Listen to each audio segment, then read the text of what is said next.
O som não veio primeiro. Veio o silêncio. Um silêncio pesado demais para pertencer à natureza. Um silêncio que parecia saber mais do que os homens. Na madrugada abafada de agosto de 1945, o Japão ainda respirava como uma nação que acreditava na resistência eterna, mas algo invisível já havia quebrado. O ar estava denso, impregnado de um presságio que não precisava de palavras. As cidades ainda fumegavam. Os trilhos estavam tortos. Os telhados improvisados rangiam com o vento quente do verão. E, mesmo assim, o Império seguia em frente, não por força, mas por hábito. Pela incapacidade humana de aceitar o fim enquanto ainda se está vivo. O Japão havia sido educado para não recuar. Desde a infância, cada homem aprendia que a honra era mais sólida que o aço e que a rendição era uma forma de morte que não merecia sepultura. O som dos tambores, os rituais, as histórias de ancestrais que preferiram o sacrifício ao fracasso moldaram gerações inteiras.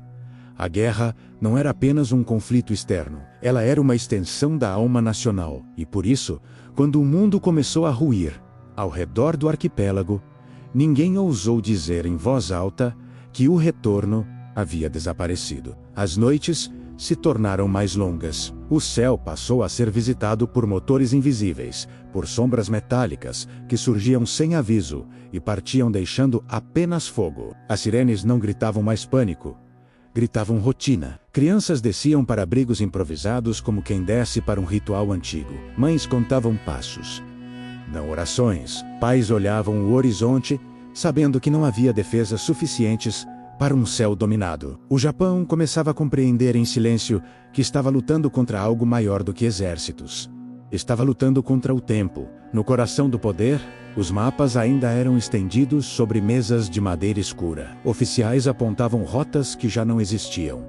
Portos marcados em tinta vermelha estavam vazios. Frotas que um dia simbolizaram o orgulho imperial haviam se transformado em números riscados, em nomes que ninguém ousava pronunciar. Cada relatório trazia menos certezas. Cada mensagem interceptada carregava um atraso fatal. O Império ainda falava de vitória, mas seus documentos já falavam de sobrevivência. No sul, ilhas haviam sido engolidas uma a uma. Cada pedaço de terra conquistado custava rios de sangue, e o Japão havia decidido que cada metro seria pago com a própria vida. Soldados cavavam a terra como se cavassem o próprio túmulo, preparando posições que não tinham intenção de abandonar. A guerra ali não era dinâmica, era estática, brutal, final. Não havia planos de retirada, apenas a certeza de que o último homem cairia onde estivesse. E, no entanto, algo começava a falhar, não nas armas, mas nos olhos. Os olhos dos soldados já não brilhavam com fanatismo, mas com exaustão. Os relatos que chegavam às cidades falavam de um inimigo que não recuava, que não respeitava o medo, que avançava com máquinas, números e uma frieza impossível de combater com coragem. O mito da invencibilidade japonesa não havia sido destruído por uma derrota específica, mas por uma sucessão interminável de resistências inúteis. As fábricas trabalhavam até o limite do impossível. Mulheres, idosos, adolescentes ocupavam postos onde antes havia engenheiros e operários treinados.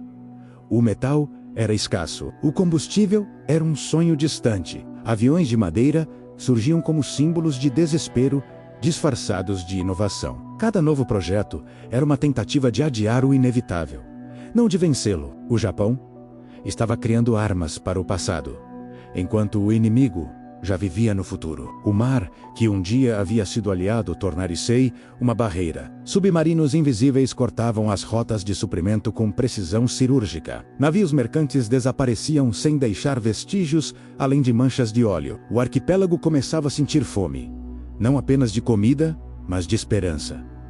O arroz era racionado. O peixe tornara-se raro. As cidades respiravam por aparelhos improvisados. Mesmo assim, ninguém falava em rendição. A palavra era proibida não por lei, mas por vergonha. A guerra ainda era apresentada como uma prova espiritual, como um teste final da alma nacional. O imperador permanecia distante, envolto em um silêncio sagrado que poucos ousavam interpretar. Ele era mais símbolo do que homem, mais mito do que líder. E, enquanto o mito permanecesse intacto, a guerra continuaria. Então, em um instante que não parecia diferente de tantos outros, o céu se abriu de uma forma que nenhum japonês havia visto antes. Não foi um bombardeio comum. Não houve aviso suficiente para o medo amadurecer. Houve apenas uma luz menos branca, absoluta, impossível de descrever. Uma luz que não iluminava, mas apagava. O som veio depois rasgando o ar, esmagando prédios, dobrando o mundo sobre si mesmo.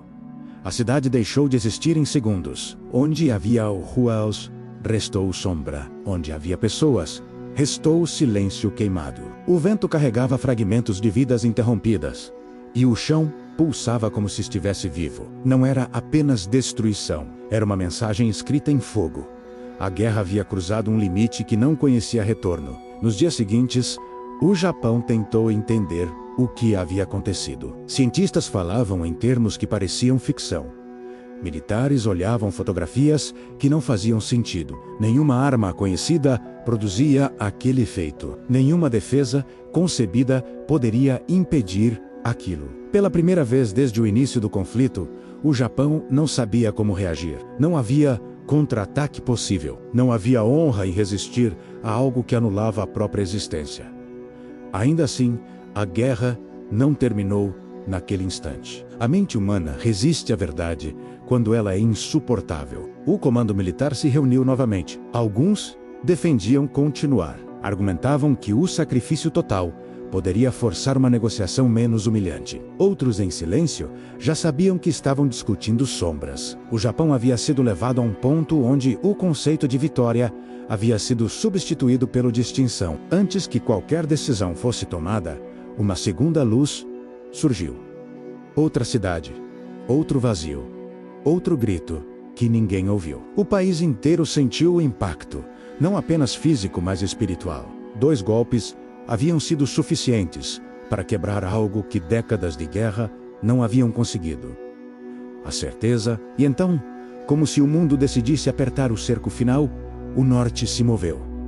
Tropas que haviam sido mantidas afastadas agora avançavam. O Japão, que já lutava contra o céu e o mar, percebia que também teria de lutar contra o inverno, contra números infinitos, contra um inimigo que não compartilhava sua visão de honra ou sacrifício ritual. A guerra deixava de ser um duelo ideológico e tornava-se uma sentença matemática. Nos abrigos, as pessoas começaram a entender antes dos líderes. Não havia mais discursos que convencessem. Não havia mais vitórias simbólicas que alimentassem o espírito. Havia apenas a percepção coletiva de que algo irrecuperável havia sido perdido. O futuro, que um dia parecia moldável, agora era um corredor estreito sem portas.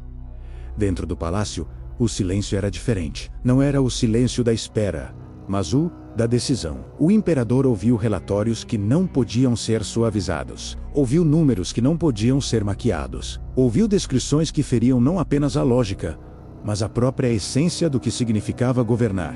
Pela primeira vez, a guerra deixou de ser uma abstração distante e tornou-se uma responsabilidade pessoal. Quando a voz finalmente foi gravada, ela não carregava raiva, não carregava desafio, carregava luto. Cada palavra parecia pesar toneladas. Não era um discurso de derrota, era um reconhecimento tardio da realidade.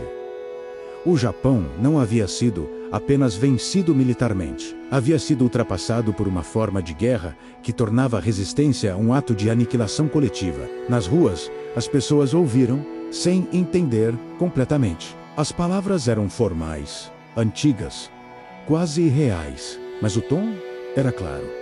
A guerra havia acabado, não por vitória, não por negociação justa, mas porque continuar significaria negar a própria humanidade.